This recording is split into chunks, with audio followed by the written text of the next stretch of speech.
to je slučaj zbog kog treba da se desi Jovanjica 3, ali što je još bitnije, mi nikad ne možemo da zaboravimo koliko je to slučaj bitan, tu je život ulog. Ne radi se tu o samo tona i po 2 tone marihuane ili koliko već ih ima u optužnici. Dušan Mitić i Slobodan Milenković žive pod policijskim obezbeđenjem zbog vrlo ozbiljnih informacija o tome da je za njihovo ubistvo plaćeno 1.000.000 evra. Milan Isakov, Marko Vešović, inspektori 4. odeljenja, prosto su primorani da učestvuju u namontiranim procesima, za slučaj za neke nargile. Te je tužiteljka na kraju rekla da odustaje od tog slučaja, pa je doživjela progon, doživjela da bude smenjena jedna mlada izvanredna tužiteljka Jelena Stevančević koja je trebalo da napreduje, da radi u višem tužilaštvu, poslata je opet u osnovno. Da bi bila kažnjena jer nije htela da učestvuje u montiranju procesa protiv inspektora koji su otkrili Jovanjicu. Ali ti ljudi su bili u pritvoru, smešteni sa ljudima koje su do juče hapsili, gde su doživljavali pretnje, da im urla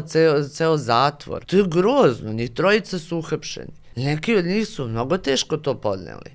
Prosto nije lako.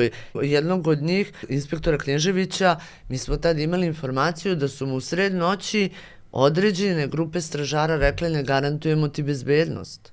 Ti staviš tako olako. Te sudije koje su tad radili, ti tužioci koji su tad tražili, kako se tad nisu setili, kao što se sete za svakog drugog huligana da stave obaveznu meru kućnog pritvora ili zabranu napuštanja stana.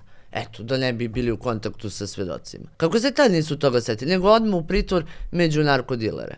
Staviš policajce. Kako to tumačiš? Pa vrišti da je osveta. A svakog huligana koji ide s pištoljem, bejzbol palicom... Osveta za šta? Za ono što... Za ono što su otkrili Jovanjicu. Što su otkrili Jovanjicu. Što su šta? Radili svoj posao? Što su radili svoj posao.